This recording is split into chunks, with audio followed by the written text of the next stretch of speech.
जय हिंद बच्चों, जय हिंद। तो आज का हमारा टॉपिक है projectile and projectile motion. It is one of the most important topic of class 11। इस टॉपिक से न्यूमेरिकल्स आते हैं, चाहे यूनिट टेस्ट हो, हाफ ईयरली हो, फाइनल एग्जामिनेशन में यूजुअली ये टॉपिक पूछा जाता है। इंपॉर्टेंट टॉपिक है, रियल लाइफ प्रैक्टिकल से रिलेटेड है। तो सबसे पहले हम ये समझते हैं कि प्रोजेक्टाइल क्या होता है। Projectile is a name given to any body which is thrown into the space with some initial velocity. It moves into the space under the influence of gravity without being propelled by engine or fuel. Simple सा concept है कि अगर आप किसी body को अगर space पे फेंकते हो, जैसे ये पेन है, इसको मैं ऐसे करके फेंकता हूँ और इसको मैं जब ऐसे फेंकता हूँ, कुछ इनिशियल वेलोसिटी इसको मैंने दी है, तो इनिशियल वेलोसिटी जब मैंने इसको दी है तो ये जब स्पेस में मूव करेगा, ये ग्रेविटी के अंडर में मूव करेगा। It will move into the space under the influence of gravity without being propelled by engine और फ्यूल। इसमें कुछ नहीं लगता है, ये खुद से, ये कोई बॉडी है, इसको आप फेंकोगे स्पेस में, कुछ इनिशियल वेलोसिटी से फेंकोगे अगर आप कहीं पे भी स्पेस में, तो it this body, any body, it moves into the space under the influence of gravity without being propelled by any engine और फ्यूल। सिंपल सा, जैसे ये आपने कोई ऑब्जेक्ट ले लिया, सपोज ये आपने ऑब्जेक्ट लिया और इसको आप कुछ वेलोसिटी से फेंकते हो। मान लीजिए इनिशियल वेलोसिटी u है, इस वेलोसिटी से आप इसको हॉरिजॉन्टल डायरेक्शन में आप इसको थ्रो करते हो, तो this body will move into the space under the influence of gravity. ठीक है, इसमें कोई इंजन नहीं लगा हुआ है, ठीक है, इसमें कोई इंजन नहीं लगा हुआ है, इसमें कोई फ्यूल नहीं लगा हुआ है, ये खुद से मूव करने लग जाती है और इस बॉडी को हम कहते हैं प्रोजेक्टाइल। इसको हम कहते हैं प्रोजेक्टाइल, ठीक है। और इस बॉडी का जो मोशन होता है, उस बॉडी के मोशन को, प्रोजेक्टाइल के मोशन को हम कहते हैं प्रोजेक्टाइल मोशन। अभी जो प्रोजेक्टाइल मोशन है ये दो टाइप का होता है। प्रोजेक्टाइल मोशन दो टाइप का होता है। एक होता है कि projectile given horizontal projection,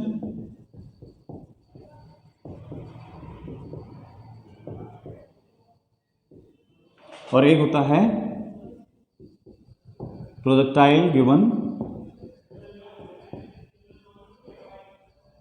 angular projection, ठीक है। अब इसमें आज का जो ये वीडियो है, today I will discuss only projectile given horizontal projection. आज हम प्रोजेक्टाइल पढ़ेंगे कि प्रोजेक्टाइल क्या होता है, प्रोजेक्टाइल का हॉरिजॉन्टल प्रोजेक्शन क्या होता है, प्रोजेक्टाइल जो पाथ कवर करता है। जैसे मैंने पेन फेंक के दिखाया आपको, जब इसको मैंने फेंका तो इसको मैंने कुछ इनिशियल वेलोसिटी दी, जब मैंने इसको थोड़ी सी इनिशियल वेलोसिटी दी, दैट इज u, तो ये खुद से मूव करेगा। फिर under the influence of gravity this body will move under the influence of gravity without being propelled by any engine. कोई इंजन नहीं लगेगा इस पर, कोई फ्यूल नहीं लगेगा, ये खुद से मूव करने लग जाएगा।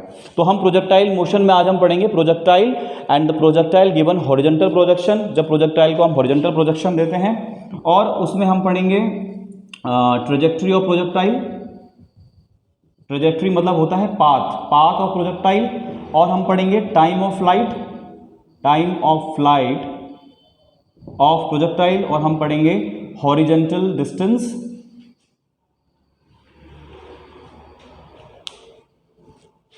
कवर्ड बाय द, और हम पढ़ेंगे horizontal range covered by projectile. Horizontal range मतलब ये हॉरिजॉन्टल डिस्टेंस कितना कवर करता है प्रोजेक्टाइल जब हम इसको थ्रो करते हैं, फेंकते हैं। And velocity of a projectile at any instant, so we will study trajectory, time of flight, horizontal distance या horizontal range of a projectile and the velocity of the projectile at any instant मतलब किसी भी time पे जब जो projectile move करता है। तो सबसे पहले ये जानना जरूरी है कि प्रोजेक्टाइल के रियल लाइफ एग्जाम्पल क्या हैं। तो रियल लाइफ एग्जाम्पल, जैसे नीरज चोपड़ा का नाम आप सभी जानते हैं, ठीक है, एथलीट है, जैवलिन थ्रो किया। तो जैवलिन जब ये करके यूं करके फेंका है, तो javelin is also one of the best example of projectile eight angle of inclination 45 degree. तो वो हम बाद में करेंगे बात, ठीक है, शांत। तो javelin thrown by an athlete, it is one of the best example of projectile, ठीक है।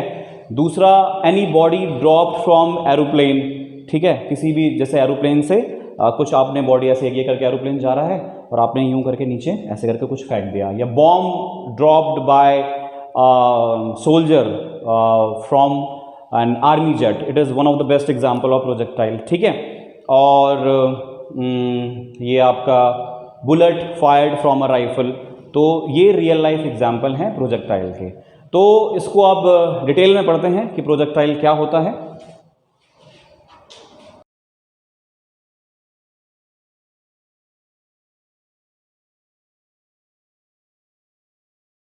हाँ तो बच्चों, सबसे पहले प्रोजेक्टाइल, जैसे कि मैंने आपको बताया, it is the name given to any body which is when thrown into the space with some initial velocity. किसी बॉडी को जो हम स्पेस में फेंकते हैं कुछ इनिशियल वेलोसिटी से, तो वो स्पेस में खुद से मूव करने लग जाती है under the influence of gravity without being propelled by any engine और फ्यूल।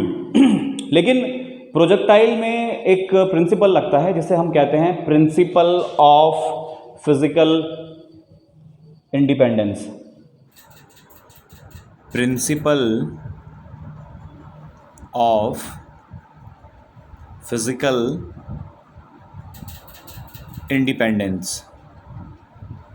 बच्चों, principle of physical independence, projectile motion को समझने के लिए ये जो प्रिंसिपल है, principle of physical independence, it is very necessary for you to understand. बहुत इजी कॉन्सेप्ट है। प्रिंसिपल ऑफ फिजिकल इंडिपेंडेंस कहता है कि that in the absence of air resistance, अगर एयर रेजिस्टेंस को आप नेग्लिजिबल लेके चलो, the motion of a projectile is considered as the combination of two independent motion. क्या कहा मैंने कि अगर एयर रेजिस्टेंस नेग्लिजिबल है और आप किसी प्रोजेक्टाइल को जब फेंकते हो विद सम इनिशियल वेलोसिटी, ये जो प्रोजेक्टाइल मूव करेगा स्पेस में, it will move, the motion of a projectile will considered as the combination of two motion। ठीक है, दो मोशन लगते हैं इस पे। पहला है horizontal motion of projectile, ठीक है, with some initial velocity, और दूसरा है vertical motion of projectile, vertical motion of projectile यूं करके नीचे गिर रहा है, vertical motion of projectile with constant acceleration.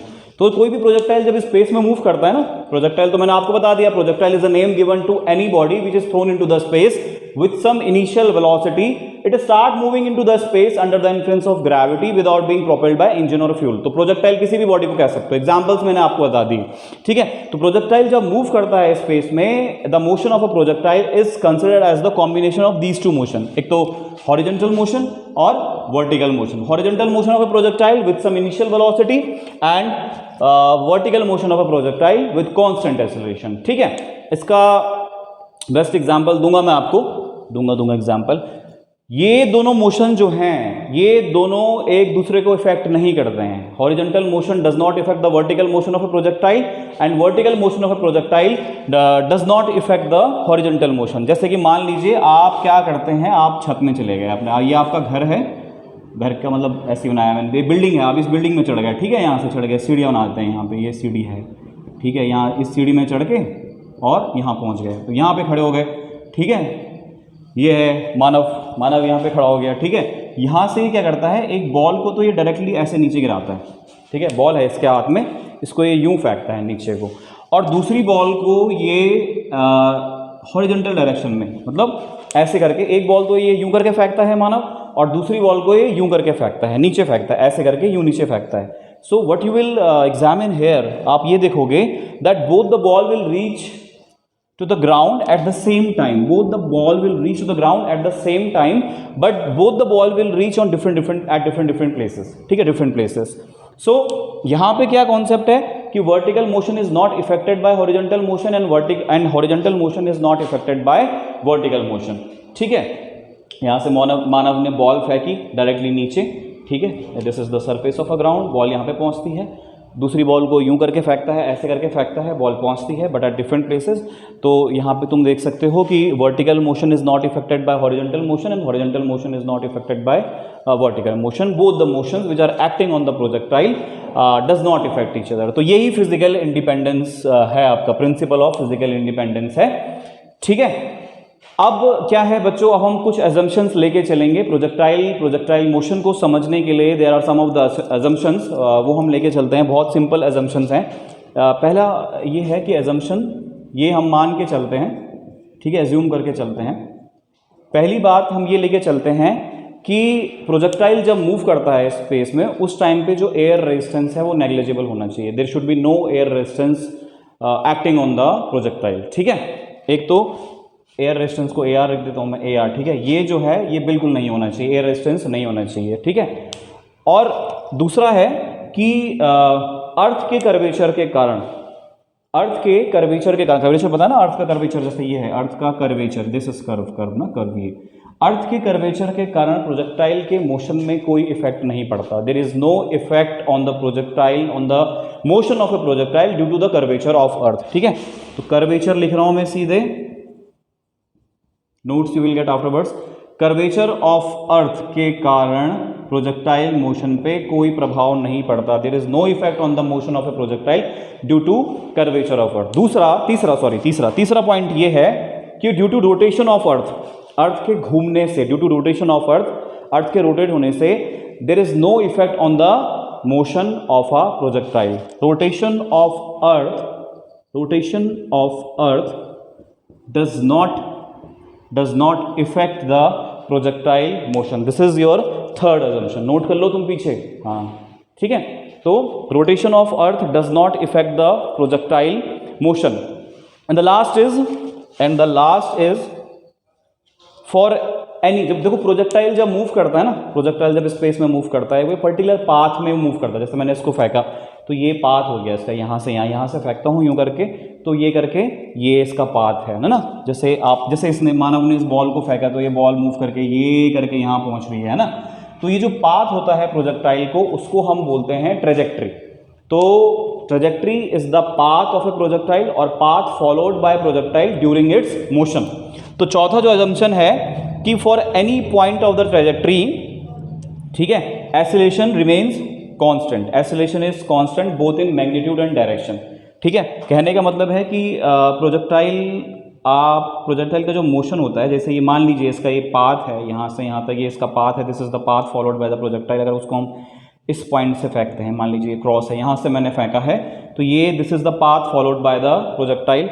इसके किसी भी इंस्टेंट पे, चाहे यहाँ पे, कहीं पे भी the value of acceleration remains constant both in magnitude and direction, ठीक है। नोट कर लेना, ठीक है ना, ठीक है। ए की जो वैल्यू है, this acceleration due to gravity, this remains constant at any instant for any instant of path of a projectile, ठीक है। तो ये एजम्पशन आपने लेके चलने हैं। These are the assumptions, principle मैं आपको बता चुका हूँ। अब हम ये देखेंगे कि जो प्रोजेक्टाइल का मोशन होता है उसमें जो प्रोजेक्टाइल पाथ कवर करता है, जिसे हम ट्रेजेक्ट्री बोलते हैं, उसकी इक्वेशन क्या होती है, वो कैसा पाथ कवर करता है, ठीक है, वो किस प्रकार का होता है, ठीक है। इसे आप नोट कर लीजिए तब तक।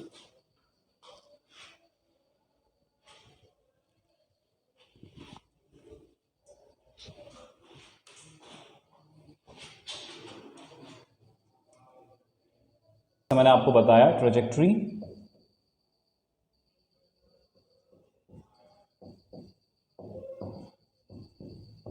Trajectory of a projectile, it is the path followed by the projectile during its motion. जब प्रोजेक्टाइल मोशन में होता है तो ये जो पाथ फॉलो करता है उसे हम ट्रेजेक्ट्री कहते हैं प्रोजेक्टाइल की। जैसे अगर आपको यहाँ से तड़ाल चौक जाना है तो आप अभी पदमपुर चौक में हैं, तो पदमपुर चौक से आप जाएंगे सीधा नीचे गुरु रामराय स्कूल से नीचे, है ना, तिराहे पे, वहाँ से आप जाएंगे फिर तड़ाल चौक की तरफ, तो एक L बन जाएगा। तो this is the path followed by you, है ना, ये आपको बता रहा हूँ मैं। Suppose if you want to go to Tadal Chowk, तो you will follow this path. In the same way trajectory, it is the path followed by the projectile.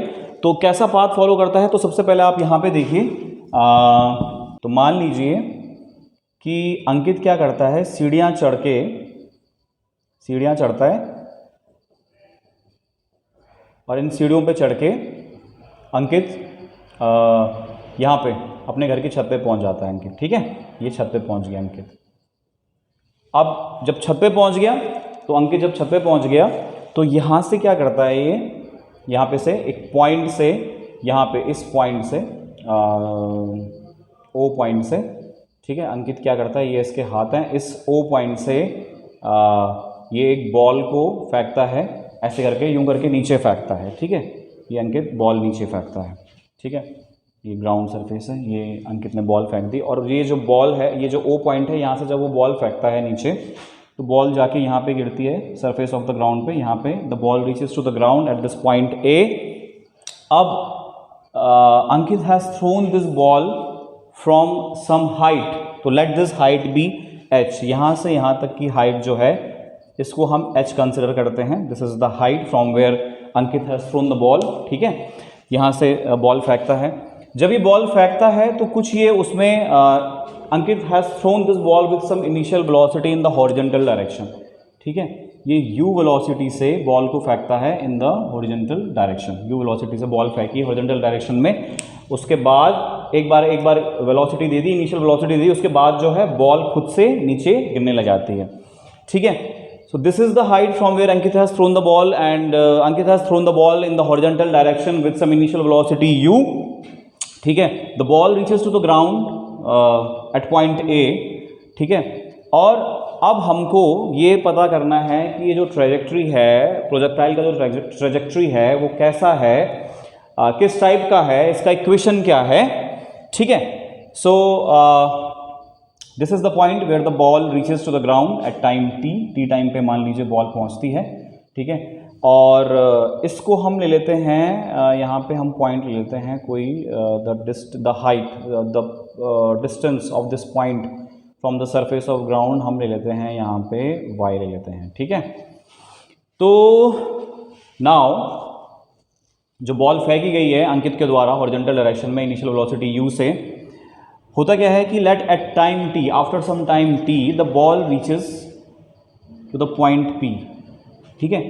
t time पे बॉल जो है इस पॉइंट पे पहुंचती है, और इस पॉइंट के जो कोऑर्डिनेट्स हैं, इस पॉइंट के कोऑर्डिनेट्स होंगे लीजिए x, y, ठीक है, x, y। Late us suppose that the coordinates of this point भी x, y, जहाँ पे x हो गया horizontal distance covered by the ball, और ये है जो y जो है ये x है आपका horizontal distance covered by the ball, और y जो है y is the vertical distance covered by the ball. तो t टाइम पे बॉल जो है पॉइंट P पर पहुंच जाती है, इनिशियल वेलोसिटी से बॉल को फेंका गया था अंकित के द्वारा, और यहाँ पे इस पॉइंट पे ball has gain some velocity downwards, ठीक है।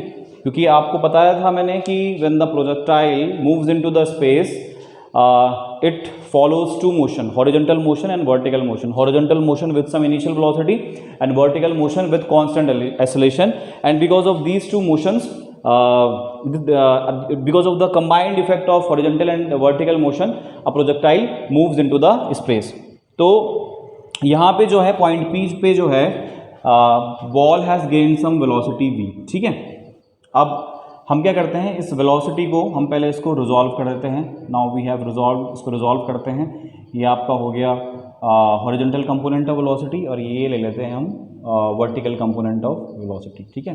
Where Vx and Vy are the, Vx is the horizontal component of velocity and Vy is the, sorry, Vx is the horizontal component of velocity and Vy is the vertical component of velocity.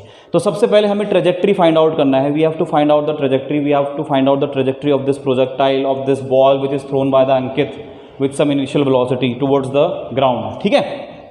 तो जब इसने ball को फेंका तो ball has covered some horizontal direction, horizontal distance जो है ball ने कुछ कवर किया है। तो बॉल ने कुछ हॉरिजॉन्टल डिस्टेंस कवर किया है। कितना कवर किया है बॉल ने हॉरिजॉन्टल डिस्टेंस? x, ठीक है। तो डिस्टेंस होता है आपका speed into time, distance equal to speed into time. और आपको पता है कि ये पहले ही बताया था कि जो प्रोजेक्टाइल को फेंकते हैं, when the projectile is thrown into horizontal direction with some initial velocity, u is the initial velocity with which a ball is thrown by the Ankit, ठीक है। और टाइम जो है t टाइम पे, यहाँ पे पॉइंट P हमने लिया था, t टाइम पे बॉल जो है पॉइंट P पे पहुँच जाती है। तो horizontal distance covered by the ball is x equal to ut, ठीक है। यहाँ से आपका t जो है, ये तो फॉर्मूला लगाया है ना मैं समझाने के लिए, टाइम जो है यहाँ से हो जाएगा x अपॉन u, ठीक है। ये आपका यहाँ से टाइम आ जाएगा, the time eight which the ball reaches the point P, ठीक है। साथ साथ जैसे ही हॉरिजॉन्टल डिस्टेंस कवर किया है बॉल ने, हॉरिजॉन्टल डिस्टेंस, बॉल ने कुछ वर्टिकल डिस्टेंस भी कवर किया है। Ball has covered some vertical distance also, ठीक है। तो वर्टिकल डिस्टेंस आपको पता है, वर्टिकल डिस्टेंस कैसे कवर किया है बॉल ने नीचे की तरफ, तो this is the horizontal distance covered by the ball, and horizontal distance किस तरफ है, ऐसे नीचे की तरफ, तो y is the horizontal distance covered by the ball, and to find out the vertical distance we will use a formula, that is formula होता है आपके पास ut plus half A T square, ठीक है। ये फॉर्मूला वर्टिकल डिस्टेंस का कहाँ से आया, ये इक्वेशन ऑफ मोशन है, S equal to U T plus half A T square, तो एस मतलब डिस्टेंस, ये वर्टिकल डिस्टेंस है, तो यहाँ से y इक्वल टू ये जो u है इसकी वैल्यू 0 जाएगी, क्योंकि वर्टिकल डायरेक्शन में जब बॉल मूव करेगी तो इनिशियल वेलोसिटी तो हो गई 0, क्योंकि इनिशियल वेलोसिटी को हम यूज़ करते हैं हॉरिजॉन्टल डायरेक्शन में, हॉरिजॉन्टल डिस्टेंस जब कोई प्रोजेक्टाइल कवर करता है, तो यहाँ पे u की value 0 into T plus half, और एक और बात बताई थी कि when the projectile moves into the vertical direction it moves with the constant acceleration, तो a के बदले आएगा g और ये टी स्क्वायर, तो यहाँ से आपके पास y जो आएगा y equal to half G T square, ठीक है। y equal to half G T square, this is the vertical distance covered by the ball, this is the vertical distance covered by the projectile, y equals to half G T square, ठीक है। यहां तक समझ में आ गया।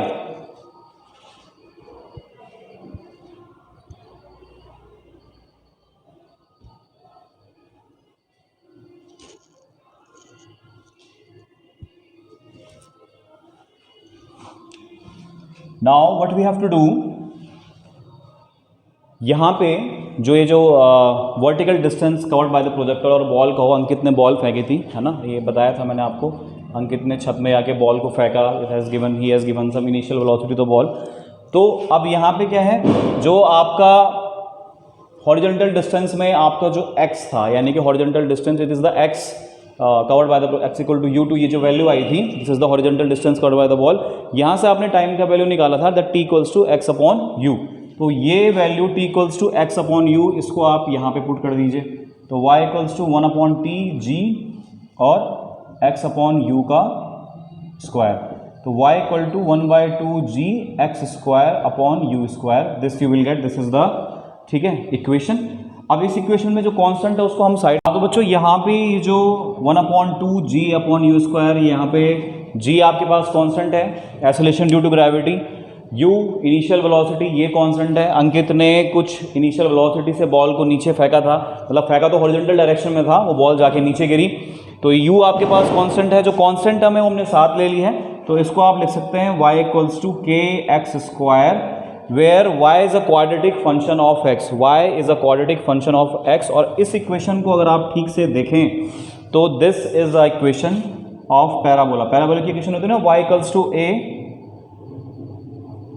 x minus h का whole square plus k, ये इक्वेशन होती है। स्टैंडर्ड इक्वेशन तो क्या होती है, स्टैंडर्ड इक्वेशन होती है आपके पास y square equal to 4ax, ठीक है, स्टैंडर्ड इक्वेशन ये है, लेकिन आपके पास जो पैराबोलिक इक्वेशन होती है y equals to a x minus h का होल स्क्वायर प्लस के, जहाँ पे h और जो k है ये वर्टेक्स होते हैं पैराबोला के, h और k are the vertex of parabola, तो अगर आप इसको रिलेट करें तो आप यहाँ से ये समझेंगे कि जो इक्वेशन आई है आपके पास, ये जो इक्वेशन आई है y equals to k x square, this is parabolic in nature, और आप यहाँ से ये प्रूव करते हैं कि जो ट्रेजेक्ट्री है, the path followed by the projectile during its motion is parabolic in nature. कैसा होगा path, this will be parabolic in nature, ठीक है।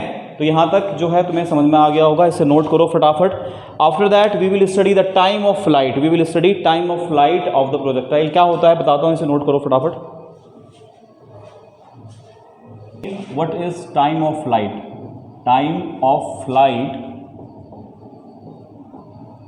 Of projectile, time of flight, इसको हम टी से डिनोट करते हैं, time of flight, it is the total time, it is the total time for which the projectile remains in its flight, ठीक है, मतलब जब तक वो हवा में रहता है, प्रोजेक्टाइल जितनी देर तक हवा में रहता है, जब से उसे फेंका है और जब तक वो ग्राउंड के सरफेस को टच नहीं करता, जितने टाइम के लिए वो हवा में रहता है, that is called time of flight of a projectile. आप यहाँ पे देखिए, अंकित ने यहाँ से बॉल फेंकी है ना अंकित, और यहाँ से यहाँ तक O से A पॉइंट पे वो बॉल पहुँचती है on the surface of a ground, so it remains above the surface of a ground. तो ये जो है आपका टाइम ऑफ फ्लाइट जो है OA है, OA is the for OA इस पाथ के लिए, OA पाथ के लिए जो प्रोजेक्टाइल है वो it remains in the air. So time of flight we have to find out. तो हमारे पास जो है, हमारे पास ये जो है OA ये जो मोशन है प्रोजेक्टाइल का, हमने ये देखना है। और इस मोशन में हमने ये देखना है कि इसने प्रोजेक्टाइल ने वर्टिकल डिस्टेंस जो है कितना कवर किया है। तो यहाँ पे आप देखिए फॉर वर्टिकल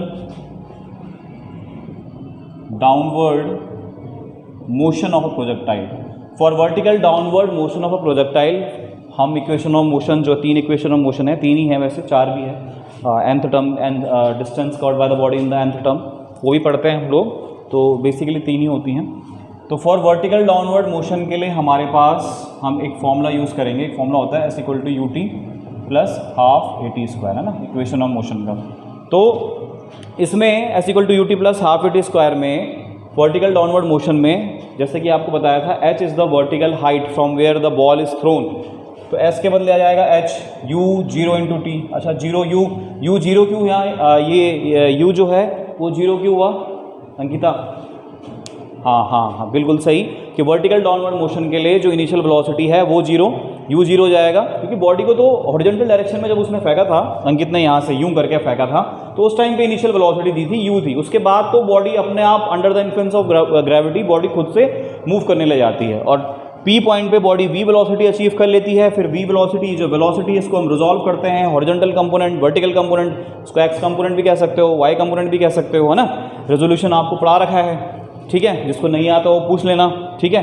प्लस ½ A के बदले आएगा G एंड T² यहाँ पे जैसे मैंने बताया था टाइम ऑफ फ्लाइट को कैपिटल T से डिनोट करते हैं, तो ½ GT²। सो यहाँ से आपको क्या मिलेगा, T² = 2h/g and T = √2h/g.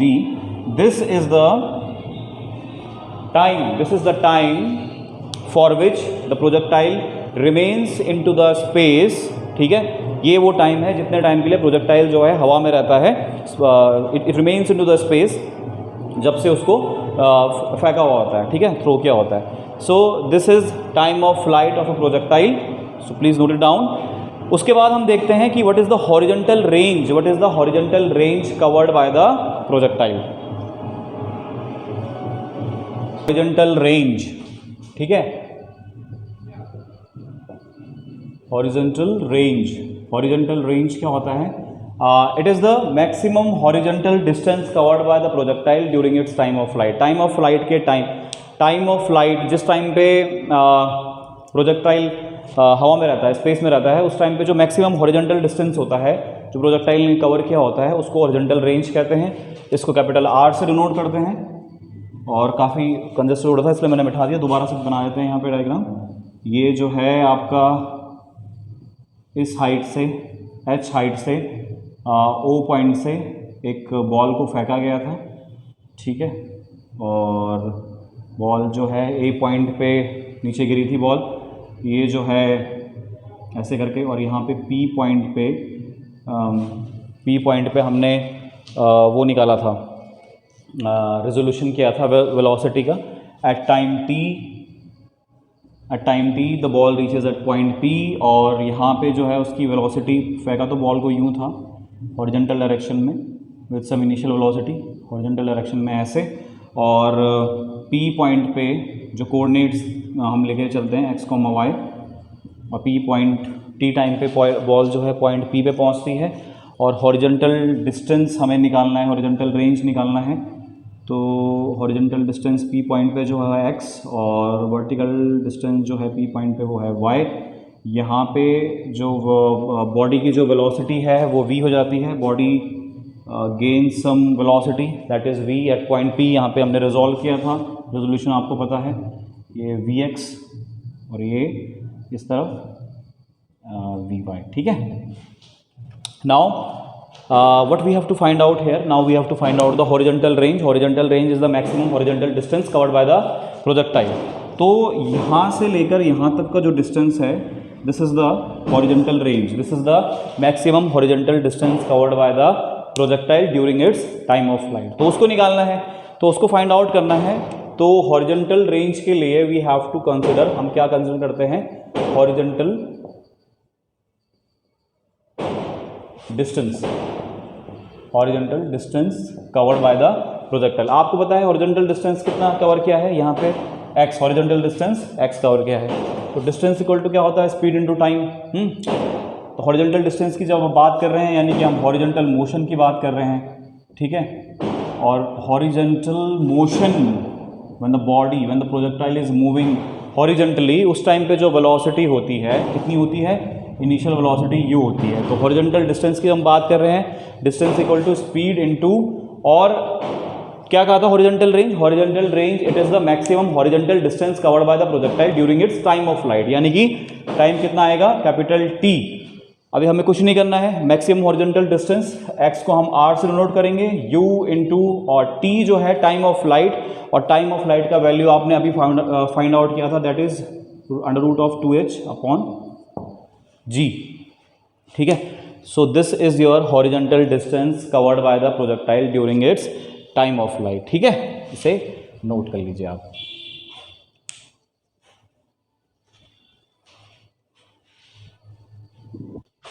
So now we have to find out, ये horizontal range के बाद we have to find out the velocity of a projectile at any instant. Velocity of projectile at any instant मतलब देखो u velocity से, मतलब the ball is thrown from this height h with some initial velocity u towards the horizontal direction. कुछ velocity से ball को थोड़ा सा horizontal direction में फेंका गया था. उसके बाद जो बॉल है खुद initially under the influence of gravity, ball जो है खुद से मूव करती है and reaches to the surface of the ground at point A. Now we have to find out the velocity of projectile at any instant. ठीक है, eight any instant मतलब यहाँ पे उसकी वेलोसिटी कितनी होगी? मान लीजिए यहाँ पे कोई पॉइंट है, यहाँ पे तो कोई भी पॉइंट ले लीजिए, यहाँ पे कोई पॉइंट है, यहाँ पे कोई पॉइंट है, यहाँ पे कोई पॉइंट है. तो ये जो अलग अलग पॉइंट्स है, यहाँ पे, यहाँ पे, यहाँ पे, यहाँ पे, वेलोसिटी ऑफ अ प्रोजेक्टाइल कितनी होगी? We have to find out. तो इसके लिए क्या करते हैं, ये जो है ये फिगर मैं आपको पहले एक्सप्लेन कर चुका था. Let us suppose that at time t the ball reaches at point P. मान लीजिए कि t टाइम पे बॉल जो है P पॉइंट पे पहुँच जाती है. ठीक है, तो at time t ball reaches at point P. ठीक है, अब पॉइंट P के जो कोऑर्डिनेट्स हैं वो हैं x, y, जहाँ पे x जो है horizontal distance covered by the body and y जो है vertical distance covered by the body. तो बॉडी जो बॉल जो है, प्रोजेक्टाइल जो है, जब पॉइंट P पे पहुँचता है तो उस टाइम पे जो उसकी वेलोसिटी है वो the projectile has gained some velocity from initial velocity to this velocity, final velocity v. ये v जो है, this is the velocity gained by the projectile. अब हम क्या करते हैं, ये जो velocity v है इसको रिजॉल्व करते हैं into two components, horizontal component and vertical component. vx is the, ये जो vx है, this is the horizontal component of velocity, vy is the vertical component of the velocity. तो यहाँ से हम देखते हैं कि horizontal component of velocity v कितना हो जाएगा? vx. ठीक है, और कितना होगा इसका वैल्यू, कितना होगा? हॉरिजॉन्टल डायरेक्शन में है तो u होगा. ठीक है, vx इक्वल टू u होगा. उसी टाइप से वर्टिकल कंपोनेंट ऑफ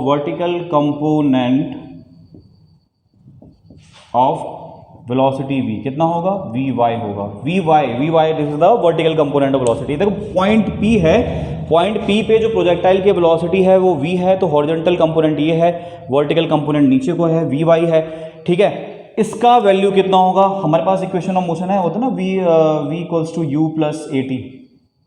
ठीक है, अब जब हम वर्टिकल कंपोनेंट ऑफ वेलोसिटी की बात कर रहे हैं तो ये जो u है ये तो जीरो जाएगा. क्यों? क्योंकि u जो है इनिशियल वेलोसिटी है हॉरिजॉन्टल डायरेक्शन में, वर्टिकल डायरेक्शन में तो नहीं है, तो u तो जीरो हो गया. प्लस a के बदले आएगा आपका g, और t के बदले क्या आएगा? कैपिटल T आएगा. ठीक है, नहीं कैपिटल T नहीं आएगा, सिंपल, कैपिटल टी इसलिए नहीं आएगा क्योंकि कैपिटल टी तो टाइम ऑफ फ्लाइट है। पी पॉइंट पे बॉल जो है या प्रोजेक्टाइल जो है पी पॉइंट पे कितने टाइम पे पहुंचती है, टी टाइम पे, तो यहाँ पे कैपिटल टी नहीं आएगा, यहाँ पे स्मॉल टी आएगा। So v y equals to हो जाएगा आपका जी टी। ठीक है, तो हॉरिजॉन्टल कंपोनेंट ऑफ वेलोसिटी है u और वर्टिकल कंपोनेंट वेलोसिटी है v y, that is g t. Now we have to find out the resultant of horizontal component and vertical component. तो रिजल्टेंट क्या होगा, देखो हॉरिजॉन्टल कंपोनेंट ये है, vertical component ये है, ट्राइंगल लॉ लगाएंगे, ठीक है, या पैरेललोग्राम लॉ लगा लो। तो बाय पैरेललोग्राम लॉ पढ़ा है आपने कि if two adjacent sides of a parallelogram can be represented by two vectors, the resultant is given by the diagonal starting from the same point। अगर मान लीजिए ये कोई वेक्टर है a पैरेललोग्राम का और ये कोई मतलब ये a vector, if a vector is representing any side of a parallelogram and b vector is representing any another adjacent side of a parallelogram, तो रिजल्टेंट जो होगा, the resultant of these two vectors will be given by the diagonal. तो ये जो होगा R होगा आपके पास कैपिटल ये vector A plus vector B. ठीक है, तो अब जो इन दोनों कंपोनेंट का जो रिजल्टेंट होगा दैट विल बी वी, और वो होगा कितना होगा, that will be under root of V X का स्क्वायर प्लस वी वाई का स्क्वायर। ठीक है, under root of V X का square plus V Y square. अब वैल्यू पुट कर दीजिए आप, वी एक्स का स्क्वायर मतलब यू का स्क्वायर, ठीक है, प्लस जी टी का स्क्वायर। तो ये आपके पास आ गया, this is the resultant of V vector is the resultant of horizontal component and vertical component of velocity u square under root of u square plus G T का whole square. ठीक है, अब लेट अस सपोज मान लीजिए कि ये जो vector है वी वेक्टर वी, ये जो वेलोसिटी है प्रोजेक्टाइल की वेलोसिटी एट पॉइंट पी पे टाइम t पे, at time t the body reaches at the projectile reaches at point p and let us suppose v is the velocity, v is the velocity of the projectile, और ये जो है velocity जो है projectile की, मान लीजिए ये हॉरिजॉन्टल डायरेक्शन में यहाँ पे बीटा डिग्री का एंगल बना रही है, तो यहाँ से tan बीटा इक्वल्स टू जाएगा परपेंडिकुलर अपॉन बेस, तो यानी कि V Y upon V X. ठीक है, तो दिस एंगल यहाँ से आपका आएगा beta equal to tan inverse V Y upon V X. तो this angle will give you the direction of projectile, this angle will give you the this angle will give you the direction of motion of projectile. तो ये आपका concept था। I hope ये जो सारे concepts हैं, trajectory it is the path followed by the projectile, कैसा होता है, पैराबोलिक होता है, वो मैं आपको बता चुका हूँ, आई प्रूव्ड। उसके बाद time of flight is that it is the time for which the projectile remain into space under the influence of gravity, capital T से डिनोट करते हैं। ठीक है, capital T equals to root of 2h upon G होता है। फिर हमने पढ़ा horizontal range, it is the maximum horizontal distance covered by the projectile during its time of flight, है ना। हॉरिजॉन्टल डिस्टेंस कैपिटल आर से डिनोट करते हैं, ये बताया था मैंने आपको, यहाँ से यहाँ तक। ठीक है, कैपिटल आर यहाँ से यहाँ तक का जो डिस्टेंस है ये। ठीक है, उसके बाद वेलोसिटी ऑफ अ प्रोजेक्टाइल, एक और टॉपिक ये भी था, velocity of projectile at any instant मतलब किसी भी टाइम पे ड्यूरिंग इट्स मोशन। तो at time t the body reaches at point P, और पॉइंट पी के कोऑर्डिनेट्स है एक्स कॉमा वाई। तो उसके बाद हमने पॉइंट पी पे बॉडी की जो प्रोजेक्टाइल की जो वेलोसिटी है वो v है, इसको रिजॉल्व करा हॉरिजॉन्टल कंपोनेंट में, वर्टिकल कंपोनेंट में उसकी हमने वैल्यू फाइंड आउट करी। तो हॉरिजॉन्टल कंपोनेंट ऑफ वेलोसिटी और वर्टिकल कंपोनेंट ऑफ वेलोसिटी का जो रिजल्टेंट होगा वो v वेक्टर होगा। क्यों होगा आपको पता है, पैरेललोग्राम लॉ से होगा। यू हैव प्ले यहाँ पे वैल्यू आप पुट करेंगे और आपको रिजल्टेंट यानी कि वेलोसिटी वेक्टर v जो है उसका जो वैल्यू है वो आपको पता चल जाएगा। And if the velocity of a projectile at point p makes an angle beta with the horizontal direction, तो यहाँ से tan beta equal to perpendicular upon base V Y upon V X, V Y is the vertical component, V X is the horizontal component, तो beta equal to tan inverse V Y upon V X. ठीक है, and this angle beta will give you the direction of motion of a projectile. So I hope आप लोगों को समझ में आ गया होगा, और प्लीज़ कमेंट करके आप लोग बता देना कहीं पे अगर कुछ छूट जाता है। Numericals related to this topic हम नेक्स्ट जो वीडियो है, जो नेक्स्ट वीडियो में आपको इसके इम्पॉर्टेंट न्यूमेरिकल्स हैं वो मैं आपको समझा दूंगा। And this today we have studied projectile thrown, projectile given horizontal projectile given horizontal direction. उसके बाद हम पढ़ेंगे, अब हम नेक्स्ट टॉपिक जो हमारे पास होगा वो होगा प्रोजेक्टाइल गिवन एंगुलर डायरेक्शन। सो वो भी इम्पॉर्टेंट है और दोनों मोशन और दोनों टॉपिक्स जो है ऑलमोस्ट सेम है। Same in that topic also you will study time of light, trajectory, maximum horizontal range and the velocity of projectile eight an instant. फिलहाल के लिए आप इसे नोट कर लीजिए।